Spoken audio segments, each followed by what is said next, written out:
Ini adalah Smart IP Camera dari Bardi. Teman-teman mungkin udah sering lihat video unboxing dan reviewnya, tapi ada beberapa pertanyaan yang bagi saya belum terjawab tentang kamera ini. Yang pertama, apakah kamera ini bisa dihubungkan melalui mobile hotspot atau tethering dari HP? Dan yang kedua, kalau nggak ada internet sama sekali, apakah kamera ini bisa tetap berfungsi? Kita bahas sebentar lagi.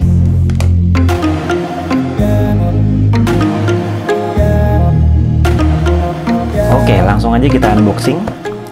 Kita lihat dari boxnya dulu. By the way, ini gue belinya di Bukalapak ya. Waktu itu ada flash sale, harganya cuma 207 ribuan. Ini termasuk murah, mungkin termurah ya, karena sekarang harganya masih di atas itu. Dan ini dari official store-nya juga ya. Jadi ini dari Bardi Swarna Sutra. Ya, kalau nggak salah ini showroom Bardi sekarang yang ada di Alam Sutra situ ya. Oke, ini masih segel. Kita puterin boxnya dulu.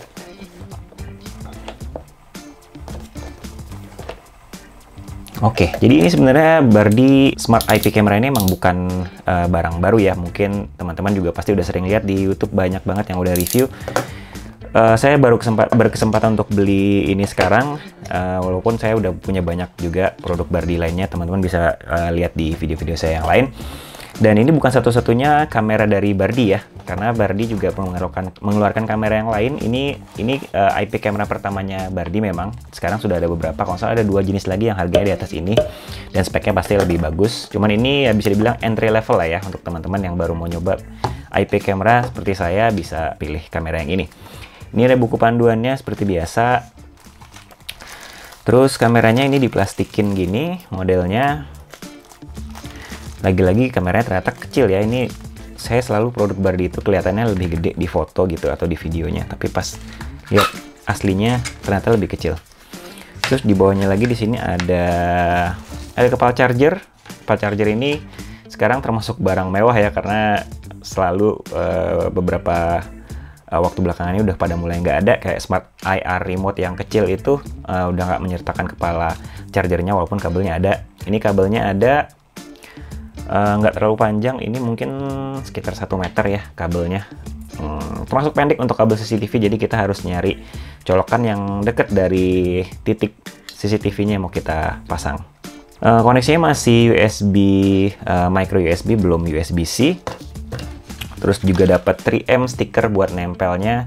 By the way, memang dia nempelnya pakai stiker aja ya, jadi nggak ada mount screw-nya atau screw-nya nggak ada. Jadi memang mungkin nggak terlalu kuat masangnya. Kalau mau kuat nanti ya bisa ditaruh di atas meja aja, atau mau dibor sekalian juga boleh. Ini kita buka aja.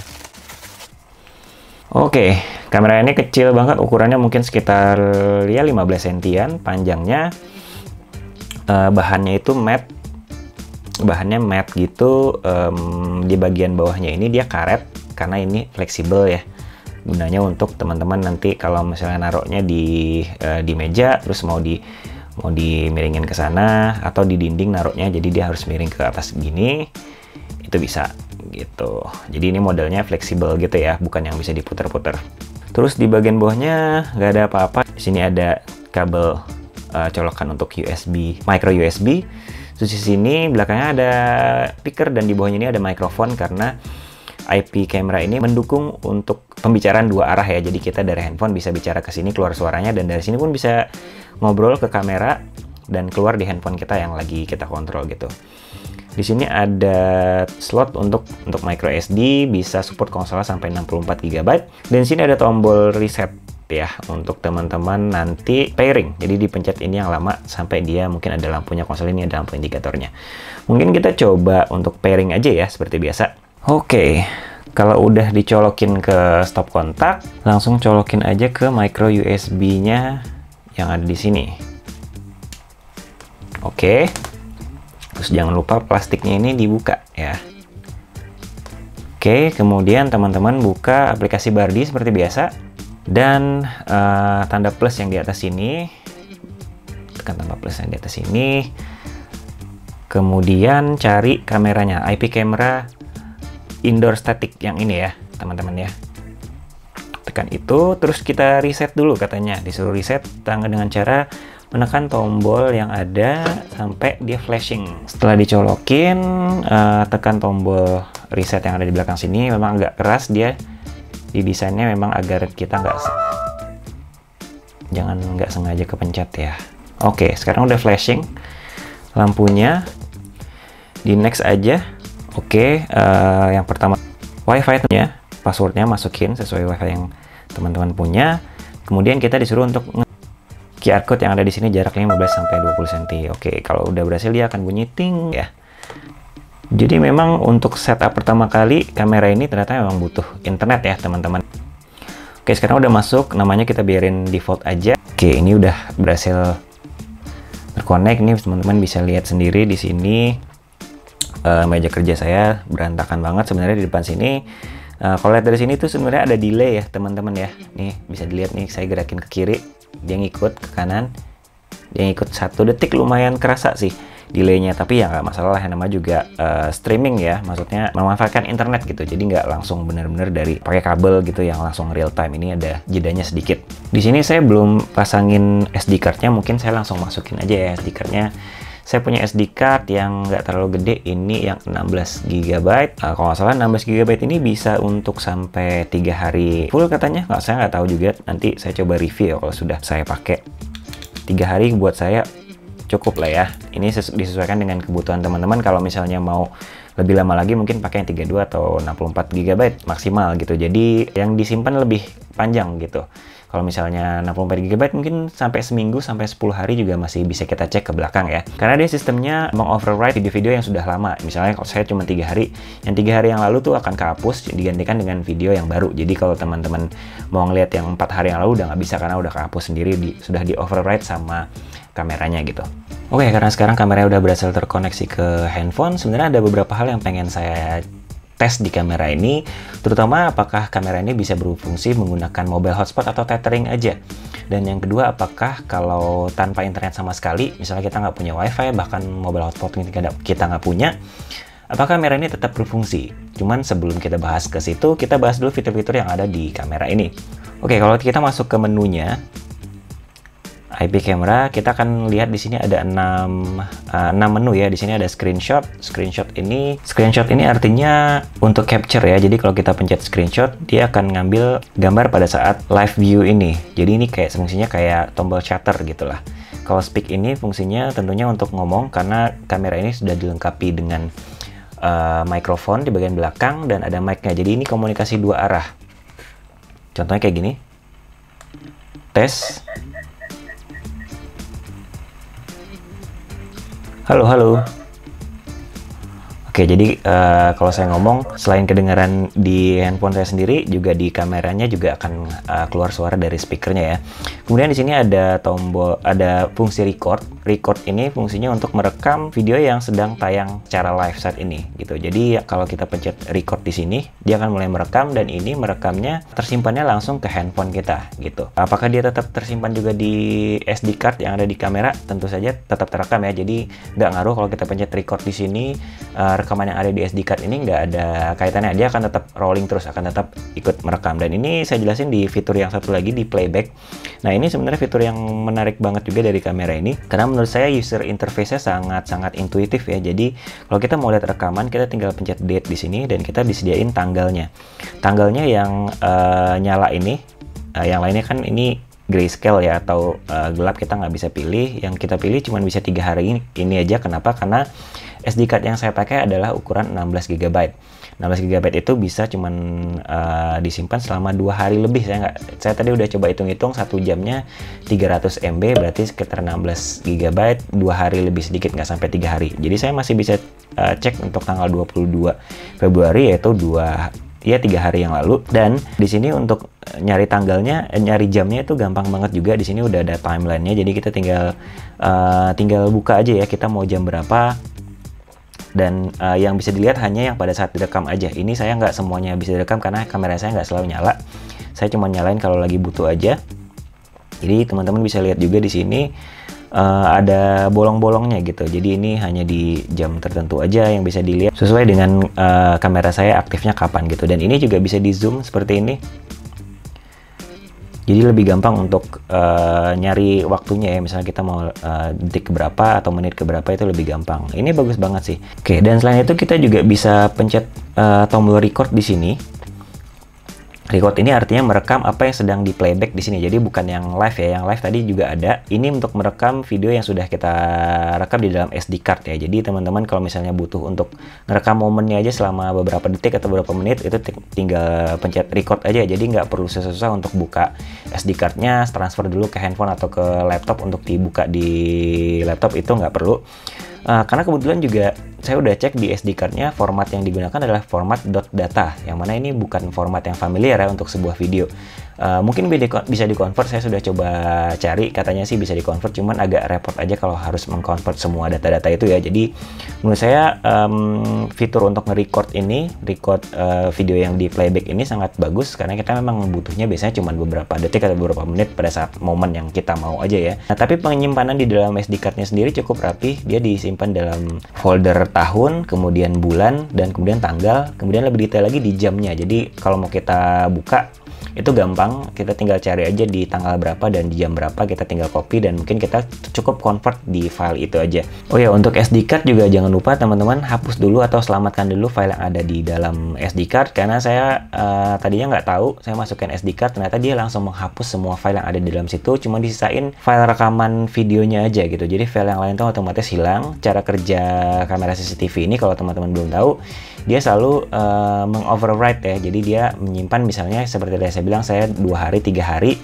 kalau misalnya sudah habis dia akan menghapus video yang terlama di jam yang terlama dan akan diganti dengan video di jam yang terbaru gitu. Jadi dia akan terus muter sampai SD card-nya penuh. Kemudian fitur selanjutnya ada cloud storage. Nah, ini juga sebenarnya berguna banget. Cloud storage ini seperti namanya adalah penyimpanan di cloud ya. Jadi Bardi itu menyediakan cloud storage untuk kita sewa. Bisa dibilang kita sewa, itu istilahnya subscribe. Jadi kita bayar sekian dolar untuk 1 bulan ya, ini kita bisa dapat beberapa gigabyte. Kita coba lihat di sini ya, 4,49 gigabyte itu untuk selama 1 bulan. Jadi video kita selama 1 bulan itu bisa disimpan di cloud. Jadi kita nggak perlu khawatir kalau kameranya hilang atau SD card-nya diambil orang. Video kita semuanya sudah tersimpan di cloud-nya, di database-nya, di servernya Bardi ya mungkin kalau di sini gitu. Oke, fitur terakhir alarm ini juga berguna banget. Saya udah coba juga. Di sini ada motion detection alarm dan sound detection. Jadi dia bisa mendeteksi gerakan dan juga mendeteksi suara. Untuk gerakan saya udah coba. Di sini ada beberapa tingkat sensitivity ya, ada low, medium sama high. Saya udah coba kalau misalnya kita ada gerakan, itu dia akan memberikan notifikasi ke handphone kita seperti ini. Dan kalau misalnya teman-teman mau cek juga notifikasinya, bisa langsung ke menu Me, kemudian di Message Center. Di sini akan ada motion detection. Di sini tinggal diklik aja dan di sini ada listnya. Selain memberikan notifikasi, dia juga melakukan screenshot. Ini juga berguna ya buat kita. Jadi kita bisa cek itu sebenarnya apa yang dideteksi sama dia gitu. Jadi kita nggak perlu lihat langsung videonya, cukup lihat dari screenshotnya aja udah tahu apa yang terjadi gitu kan. Nah, ini berguna banget juga buat kita. Mungkin selain bisa digunakan untuk ngecek sebagai CCTV di rumah, juga bisa sebagai baby control, mungkin ya baby monitor gitu. Jadi untuk ngecek anak atau bayi di kamar kalau lagi tidur, atau kalau kita lagi di ruangan lain gitu, untuk mendeteksi itu juga sangat membantu lah. Jadi kalau misalnya ada gerakan atau ada suara, kita bisa dikasih tahu melalui notifikasinya. Dan untuk sound detection-nya saya udah coba tadi, cuman dari yang saya coba sih belum berfungsi dengan baik ya. Saya udah coba membuat suara kayak menjentikkan jari, terus tepuk tangan, terus ngomong langsung ke kameranya, itu nggak terdeteksi ya. Mungkin pas kebetulan saya coba lagi nggak berfungsi dengan baik, tapi saya yakin ini bisa berfungsi dengan baik seperti halnya motion detection-nya. Untuk hasil rekaman videonya sih cukup bagus. Di sini kan kameranya memang sudah HD, tapi memang nggak tajam-tajam banget. Cuman untuk sebuah kamera CCTV menurut saya sih udah cukup baik lah. Apalagi dia sudah punya fitur infrared juga. Jadi kalau misalnya lampunya kita matikan, otomatis infrarednya akan menyala. Itu ditandakan dengan lampu merah, lampu indikator warna merah yang ada di kamera. Itu artinya infrarednya sedang menyala, dan saya cukup amazed dengan hasilnya. Itu jelas banget ya, walaupun kondisi minim cahaya, bahkan tanpa cahaya sama sekali itu bisa terlihat dengan jelas. Dan kalau misalnya lampunya kita nyalain lagi dalam kondisi terang, otomatis infrarednya akan ikut mati gitu. Jadi ini fitur yang bagus banget. Oke, fitur-fiturnya udah semua. Sekarang saatnya kita coba apakah kamera ini berfungsi dengan mobile hotspot atau tethering dari handphone, dan gimana kalau misalnya nanti internetnya kita matiin, apakah dia akan tetap ngerekam di SD card-nya atau enggak. Oke, sekarang kita akan coba menghubungkan kamera ini dengan internet dari handphone, yaitu menggunakan fitur tethering atau mobile hotspot. Buat teman-teman yang belum tahu caranya gimana untuk menghubungkan device Bardi ke hotspot handphone, bisa cek di video yang ada di atas ini. Situ saya udah kasih tutorialnya lengkap gimana caranya dari awal sampai bisa terhubung menggunakan mobile hotspot handphone. Oke, sekarang kondisinya Bardi ini tidak terkonek ke internet. Ciri-cirinya dia di situ berkedip ya, lampunya warna biru. Sekarang saya coba aktifkan mobile hotspot di handphone saya, dan kita coba tunggu beberapa saat sampai dia terkoneksi. Kalau kita cek sekarang masih belum terhubung. Oke, device-nya offline, keterangannya di situ. Kita tunggu beberapa saat lagi sampai dia berhasil connect ke mobile hotspot di handphone. Oke, sekarang lampunya sudah berhenti berkedip. Kita cek lagi di handphone apakah sudah online. Oke, sekarang udah online, berarti terbukti bahwa kamera ini bisa berfungsi dengan mobile hotspot dari handphone atau tethering dari handphone.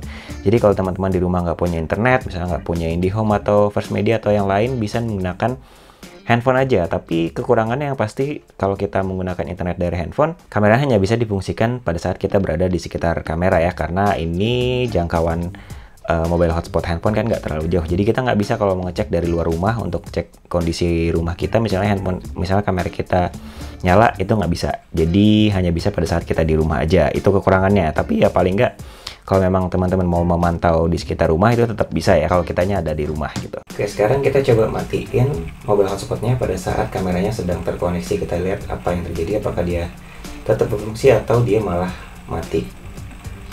Mobile hotspotnya kita matiin.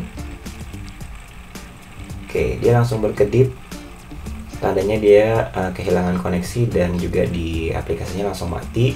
Cuman kita pengen tahu apakah dia masih menyimpan video ini ya pada saat sekarang nih, jam 22:57.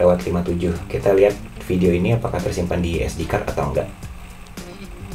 Oke, sekarang saatnya kesimpulan. Untuk sebuah IP camera dengan harga 200 ribuan, menurut saya kamera Bardi ini menawarkan banyak banget hal ya.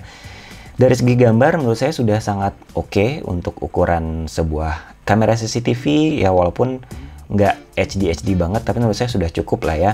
Dan dengan adanya mic dan speaker di kamera ini juga mendukung untuk komunikasi dua arah. Itu fitur yang bagus banget juga, dan fitur playbacknya juga saya sangat suka karena intuitif banget. Kita bisa pilih tanggalnya dan langsung ke jamnya, jadi untuk nyari footage di jam tertentu dan tanggal tertentu itu akan memudahkan banget. Selain itu ada juga fitur motion dan sound detection ya, jadi ini bisa sebagai alarm, jadi akan ada notifikasi ke handphone kita kalau kameranya mendeteksi gerakan atau suara. Dan kamera ini juga sudah terbukti berfungsi dengan hanya menggunakan mobile hotspot, jadi ini berguna buat teman-teman yang nggak punya akses internet di rumahnya, hanya ada handphone, itu bisa dipakai. Walaupun esensi dari IP camera ini agak-agak hilang karena kita nggak bisa melakukan pengecekan kamera kalau kita lagi di luar rumah ya, hanya pada saat kita berada di sekitar kamera karena menggunakan jaringan mobile hotspot atau tethering.